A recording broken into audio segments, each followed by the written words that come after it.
Halo anak-anak, salam olahraga. Kembali lagi di Rumah Ilmu. Saling bantu, saling jaga, cari ilmu di rumah saja. Bersama saya, Pak Satrio Prakoso Wicaksono, Guru PJOK SMP Negeri 15 Surabaya. Bagaimana kabarnya anak-anakku?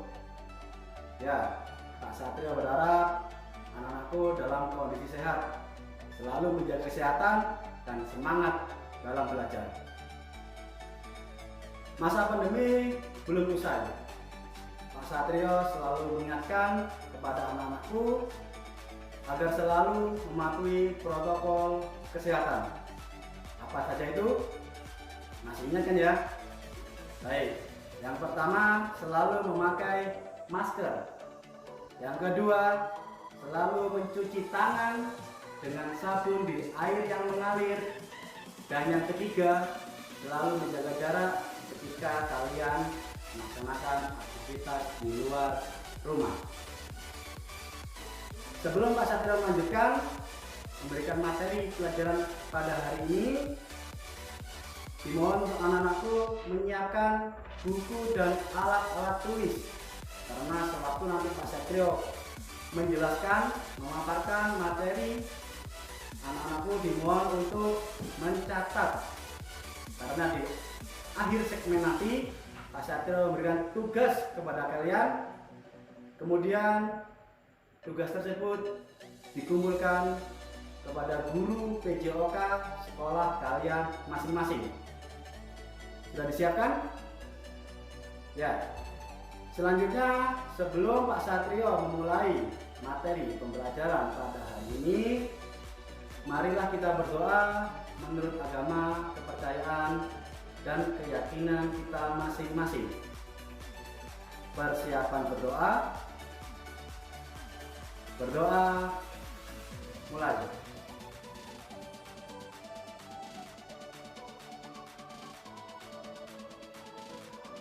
Berdoa selesai. Baik, pada hari ini Pak Satrio akan menjelaskan materi pola makan sehat, bergizi, dan seimbang. Apa itu arti dari makanan sehat? Ya, kita tahu ya, kalian juga pasti tahu makan makanan setiap hari kita lakukan ya. Jadi bukan hal asing lagi, setiap hari mulai pagi, siang, malam kita melakukan aktivitas atau kegiatan tersebut, makan. Jadi kira-kira anak-anakku tahu nggak ya arti dari makanan sehat? Gimana? Makan yang mengenyangkan. Bisa. Apalagi makan yang memenuhi kebutuhan vitamin atau gizi.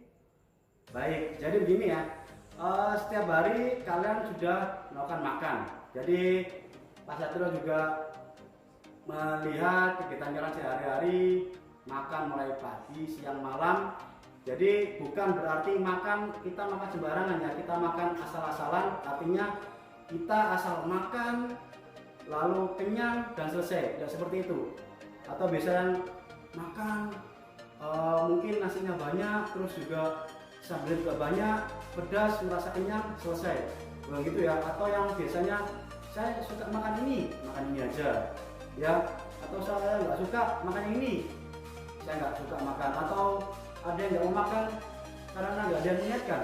Bukan begitu ya, maksudnya orang tua atau saudara-saudara kita yang ada di rumah mengingatkan, kamu sudah makan belum? Kalau tidak diingatkan tidak makan, jangan gitu ya. Jadi kalau ada yang sekiranya harus diingatkan dulu, baiklah, Pak Satrio akan mengingatkan kepada kalian semua tanpa terkecuali, jangan lupa makan. Kesehatanmu ya, jaga kesehatanmu. Oke, Pak Satrio lanjutkan. Apa itu arti makanan sehat? Arti makanan sehat. Makanan sehat sering disebut juga makanan seimbang. Ya, makanan sehat sering disebut juga sebagai makanan seimbang. Artinya di dalam menu atau susunan hidangan sehari-hari mengandung semua zat gizi yang diperlukan oleh tubuh dengan jumlah yang memenuhi kebutuhan tubuh kita. Dan tiap-tiap zat gizi dalam perbandingan yang sesuai atau seimbang satu dengan lainnya. Itu ya, itu definisi atau arti dari makanan sehat. Di samping hal-hal yang menyangkut mutu gizi, makanan sehat juga harus bebas dari kuman. Artinya bersih ya, bersih dari segala hal apapun termasuk kuman yang dapat menyebabkan penyakit. Itu ya, langsung sini ya. Jadi arti makanan sehat seperti itu. Lalu apa kegunaan makanan pada tubuh? Apa kegunaan makanan pada tubuh kita? Supaya semangat, bisa. Supaya mendapat energi, boleh. Jadi menurut acuan kurikulum yang ada, apa kegunaan makanan pada tubuh? Yang pertama, membangun dan memelihara tubuh. Yang kedua, memberi tenaga kepada tubuh. Yang ketiga, mengatur proses faal tubuh. Gimana? Sudah kita belum? Ketiga kegunaan makanan pada atau untuk tubuh kita. Yang pertama, ini untuk yang ketinggalan. Yang pertama, membangun dan memelihara tubuh. Yang kedua, apa? Nah, memberi tenaga kepada tubuh. Dan yang ketiga, mengatur proses faal tubuh. Ya, itu tadi kegunaan ya, kegunaan makanan pada tubuh. Baik, setelah kita mengetahui arti makanan sehat dan kegunaan makanan sehat terhadap tubuh kita, di segmen yang kedua nanti Pak Satrio akan menjelaskan apa? Nungguin ya. Oke, Pak Satrio akan menjelaskan pengaruh gizi terhadap kesehatan dan macam-macam zat gizi. Oleh karena itu, siapkan diri kalian, semangat dalam belajar, tetap di Rumah Ilmu. Kembali lagi di Rumah Ilmu. Baik anak-anak, di segmen yang kedua ini Pak Satrio akan menjelaskan pengaruh gizi makanan terhadap kesehatan beserta fungsi dan macam-macam zatnya. Yang pertama, pengaruh gizi makanan terhadap kesehatan dibagi menjadi 3. Yang pertama, pengaruh terhadap daya kerja. Yang kedua, pengaruh terhadap daya tahan. Dan yang ketiga, pengaruh terhadap pertumbuhan jasmani dan mental. Yang pertama, pengaruh terhadap daya kerja. Apa itu maksudnya? Jadi manusia sehat memiliki tubuh yang dapat berfungsi dengan baik, dan dalam jaringan tubuhnya terdapat cadangan zat gizi yang cukup untuk mempertahankan kesehatannya. Lalu cadangan zat gizi ini akan dipergunakan apabila kebutuhan tubuh akan zat gizi sehari-hari tidak terpenuhi. Sebaliknya, bila konsumsi zat gizi berlebihan, maka kelebihan tersebut akan ditimbun dalam jaringan tubuh dalam batas-batas waktu tertentu.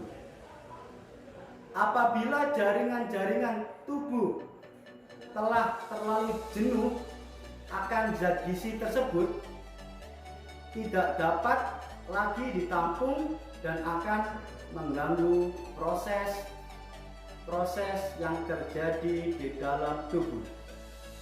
Dengan demikian, jelaslah bahwa kekurangan maupun kelebihan gizi akan dapat menyebabkan kelainan. Keadaan semacam ini disebut sebagai gizi salah, baik berupa kelebihan gizi ataupun kekurangan gizi.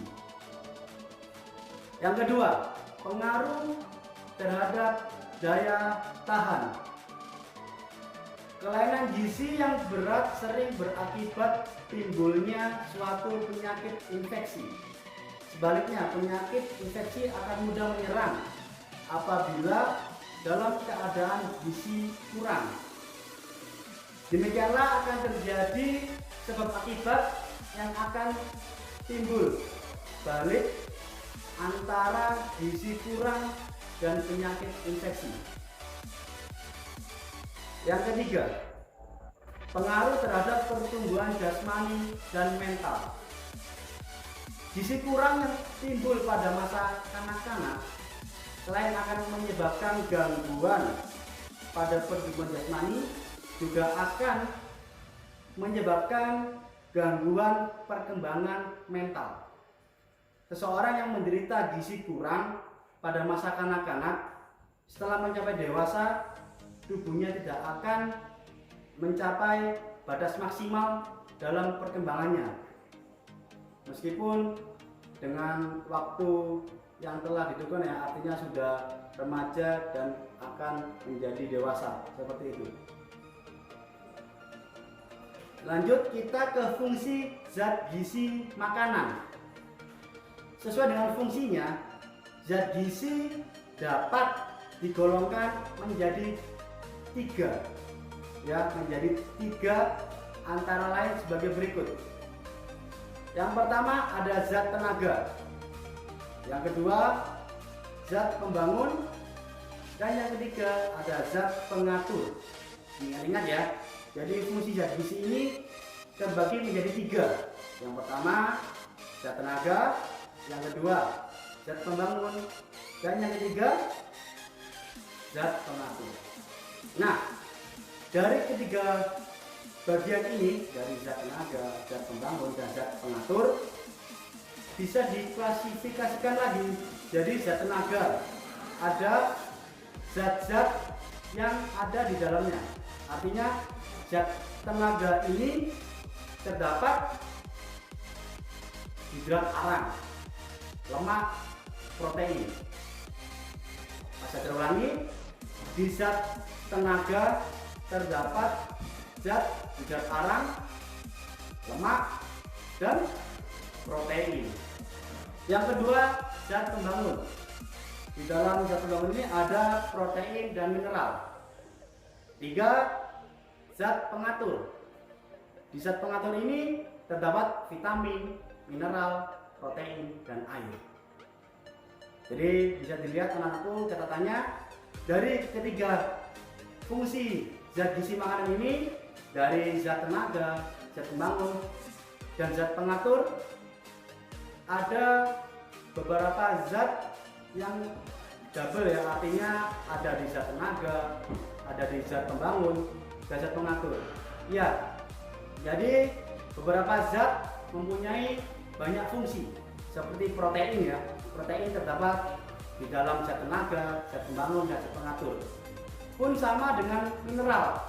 Mineral juga sama, mineral juga terdapat di zat pembangun dan zat pengatur, seperti itu. Lanjut, macam-macam zat gizi. Jadi macam-macam zat gizi ada zat arang atau karbohidrat, ya. Tahu kan ya, karbohidrat juga disebut sebagai zat pati, zat tepung, dan zat gula. Kemudian lemak. Fungsi utama lemak ialah memberikan tenaga kepada tubuh. Kemudian ada protein. Protein ini juga disebut sebagai zat putih telur karena berasal dari bahasa Belanda, ya, ewit, yang berarti putih telur. Karena untuk pertama kalinya protein ini ditemukan pada putih telur. Namun seiring berjalannya waktu, protein tidak hanya tergandung di dalam putih telur, Jadi kurang tepat ya kalau protein hanya terdapat di putih telur saja. Kemudian ada mineral. Meskipun mineral hanya dibutuhkan dalam jumlah kecil, tetapi zat ini mempunyai peranan sangat penting dalam proses tubuh, yaitu sebagai zat pembangun dan zat pengatur. Dan ada vitamin, ya. Dan yang terakhir air, ya air. Kemudian air memang sangat penting untuk diri kita ya, karena kalau kita kekurangan air bisa berakibat dehidrasi. Jadi seperti itu, mulai dari segmen 2 tadi apa aja kita ulas ya. Kita tadi sudah menjelaskan mengenai pengaruh gizi makanan terhadap kesehatan, lalu fungsi beserta macam-macam zat gizi. Di segmen yang ketiga nanti Mas Satrio akan melanjutkan mengenai apa itu arti gizi salah.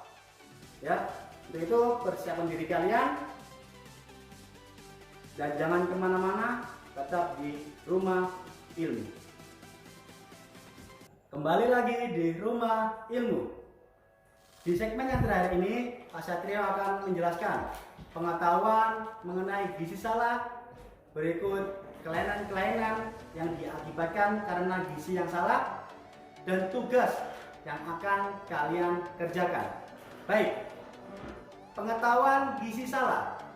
Gizi salah ialah suatu keadaan yang disebabkan karena ketidakseimbangan antara jumlah zat gizi yang dikonsumsi dengan jumlah yang dibutuhkan oleh tubuh. Itu ya, itu pengertian mengenai gizi salah. Lalu apa saja perubahan-perubahan dalam tubuh akibat gizi salah ini? Ya, yang pertama, pengurangan cadangan makanan dalam tubuh. Yang kedua, perubahan-perubahan biokimiawi. Yang ketiga, perubahan-perubahan fungsi jaringan pada tubuh. Yang keempat, perubahan-perubahan secara anatomi. Kelainan-kelainan yang diakibatkan karena gizi salah, seperti kurang kalori protein. Jadi catat ya, kurang kalori protein. Jadi kekurangan protein biasanya disertai dengan kekurangan kalori. Penyakit akibat kekurangan kalori dan protein disebut kurang kalori protein atau terkenal dengan istilah KKP, kurang kalori protein. Penyakit ini banyak menimpa golongan anak, terutama anak-anak berumur di bawah 5 tahun.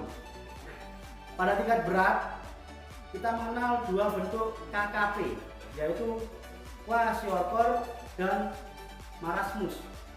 Kwashiorkor terutama disebabkan oleh kekurangan protein, dan marasmus diakibatkan karena kekurangan kalori.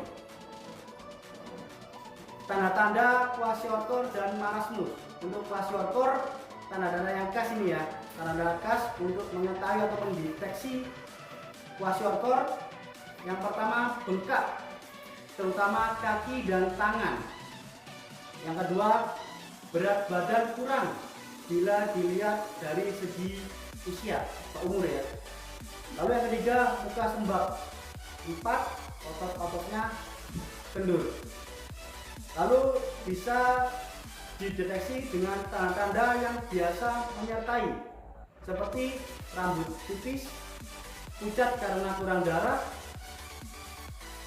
beraknya encer, buang kotorannya itu ya, kulit pecah mengelupas, gejala kurang vitamin A, dan pembesaran hati. Kemudian marasmus. Marasmus terdapat tanda-tanda yang khas. Yang pertama, sangat kurus, tinggal tulang yang terbungkus kulit. Yang kedua, wajahnya seperti orang tua meskipun usianya masih balita ya. Dan yang ketiga, kulitnya keriput. Dan tanda-tanda ini biasanya menyertai ya. Tanda-tanda yang menyertainya, yang pertama pucat karena anemia, maaf beraknya encer, kotorannya tuh ya. Lalu dehidrasi dan gejala kurang vitamin A. Oke, kelainan-kelainan yang lain kurang vitamin A. Ya kita tahu ya, kurang vitamin A berarti kita orientasinya ke penglihatan. Lalu kurang vitamin B. Kurang vitamin B ini dibagi menjadi beberapa bagian. Ada kurang vitamin B1, kurang vitamin B2, dan kurang niaci tubuh manusia dan hewan yang menyusui. Artinya kurang niaci tubuh manusia dan hewan menyusui dapat membuat niacin dari asam amino tritophan. Lalu kurang vitamin C. Ya, penyakit yang disebabkan kekurangan vitamin C disebut skorbut atau sariawan dengan gejala-gejala yang lazim, antara lain pendarahan di bawah kulit sehingga tampak seperti bercak-bercak hitam tuh ya, atau kemerahan, gusi bengkak, kemerahan dan mudah berdarah. Kurang vitamin D. Kekurangan vitamin D ini akan menyebabkan penyakit yang disebut rakitis, yaitu kelainan-kelainan pada pertumbuhan tulang. Penyakit ini terdapat pada anak-anak yang masih kecil. Tanda-tanda kurang vitamin D ya seperti ini ya, ada kelainan pada struktur atau bentuk tulang seperti itu. Lalu kurang vitamin E. Kekurangan vitamin E akan menyebabkan, maaf untuk yang dewasa, kemandulan dan kelainan pada jantung. Pengaruhnya terdapat keadaan gizi manusia hingga sekarang masih belum dapat diketahui yang pasti. Kekurangan vitamin K. Vitamin K diperlukan untuk pembuatan protrombin, sesuatu yang diperlukan untuk pembekuan darah. Oleh sebab itu, kekurangan vitamin K dan mengakibatkan hambatan pada proses pembekuan darah pada operasi atau luka-luka misalnya, akan mudah terjadi pendarahan. Kekurangan mineral. Bidang gizi yang akan dibicarakan adalah mengenai kekurangan kalsium, zat kapur, fosfor, zat besi, dan yodium. Walaupun demikian, bukan berarti bahwa zat mineral lainnya tidak penting ya. Jadi ada kurang kalsium dan fosfor, kurang zat besi, dan kurang yodium. Baik, dari penjabaran materi yang Pak Satrio sudah sampaikan, bisa didapat ini ya kesimpulannya ya, untuk kita selalu menjaga pola hidup sehat, mulai dari pola makan, pola istirahat, dan pola olahraga kita. Kemudian tetap kita mematuhi protokol kesehatan, memakai masker, cuci tangan dengan sabun yang mengalir, dan selalu menjaga jarak. Seterusnya kita selalu menjaga bagian diri dan lingkungan. Baik, selanjutnya Pak Satrio memberikan tugas pada kalian. Tugasnya yaitu buatlah clipping dan gambar mengenai menu pola makan sehat yang kalian inginkan sesuai dengan kalian sendiri ya, sesuai dengan materi yang sudah Pak Satrio jelaskan. Untuk membantu mengerjakan bisa kalian referensi dari buku paket olahraga ataupun dari internet dan lain sebagainya. Setelah itu tugasnya silakan dikumpulkan kepada guru PJOK sekolah kalian masing-masing. Saya rasa pembelajaran hari ini cukup. Pak Satrio mengucapkan terima kasih banyak atas waktu dan perhatian anak-anakku. Salam sehat, semangat belajar, salam olahraga. Sampai ketemu di pembelajaran selanjutnya. Tetap di rumah ilmu. Saling bantu, saling jaga, cari ilmu di rumah saja. Sampai ketemu, bye-bye.